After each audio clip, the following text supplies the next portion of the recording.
Hello, I'm Mrs. Charity. Welcome to the Glorious Heritage Overview of Catholic Church History.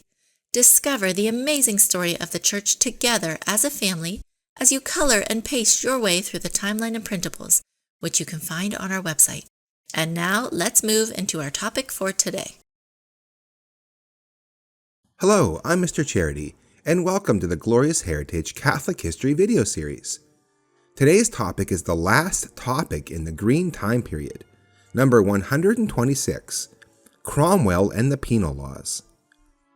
The Catholic island of Ireland was a wonderful place after St. Patrick converted the pagan Irish to the Catholic faith. The Irish were devout, and many monasteries of monks sprung up around the island in later years. The Irish even sent missionaries to mainland Europe after the fall of Rome to catechize the barbarians. However, after Henry VIII of England broke from the Catholic Church in the mid-1500s, life began to get much more difficult for the Catholics in Ireland. The English Protestants, who had a much stronger army, began to persecute the Irish Catholics. Things really got bad when a British Calvinist by the name of Oliver Cromwell led an army into Ireland. He wanted to punish the Irish for their faith. He slaughtered so many poor Irish, more than can be believed. He rampaged through the island, causing fear, death, and destruction throughout the mid-1600s, even destroying Ireland's grandest, most important, and most beautiful church, known as the Rock of Cashel. Oliver Cromwell's conquest of Ireland and his brutal tactics were the start of a very difficult time for Catholic Irish that lasted for hundreds of years after Cromwell. Then, later in the late 1600s, the British overlords of Ireland enacted new laws to further punish the poor Irish. These laws were called the Penal Laws. The Penal Laws denied the right to vote, hold public office, serve in the army or the navy, own guns, practice law, or sit on juries. They were also forbidden to own land above a certain value. They could not inherit land from Protestants. They could not lease land for more than 31 years, or they could not educate their children abroad. They had to pay money to the Protestant churches in Ireland, and they also had to go to those churches or they would be imprisoned. They were also not allowed to become doctors or engineers or teachers. Sometime, when the Irish were very hungry as a cause of the Penal Laws, the Protestants would offer a small bowl of soup to them if they agreed to become Protestant. The English Protestants were very cruel to the Catholics in Ireland. The Penal Laws were designed to keep the Irish poor and downtrodden. They were especially designed to stop the Irish from being Catholic. However, most Irish refused to deny their faith. Many Irish exhibited heroic virtue, facing intense persecution and sometimes even starvation and cold, instead of denying the Catholic faith, which was handed down from the 12 apostles. After about 60 years, the Penal Laws were slowly repealed, which means that the Penal Laws were slowly done away with.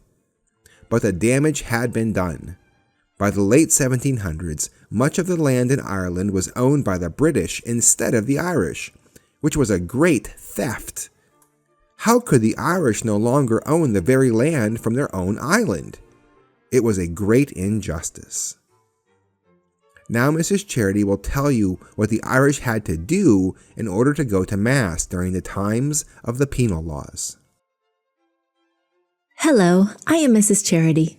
Because it was illegal to go to Mass in Ireland during the Penal Laws, the Irish could not go to their churches or they would be arrested. Instead, the priest and the faithful flock of Catholics would go out into the wilderness or up into the mountains and say Mass far away from any town or village. They would find a large rock to serve as their altar.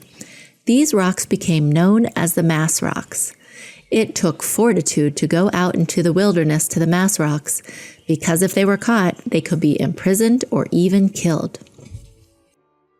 Welcome back. Now let me tell you a short story about what it was like for the Irish who went to Mass at the Mass Rocks. My name is Seamus and I am 12 years old. Life in Ireland had been hard since the Penal Laws were enacted. These laws made it illegal for us Catholics to practice the Catholic faith openly.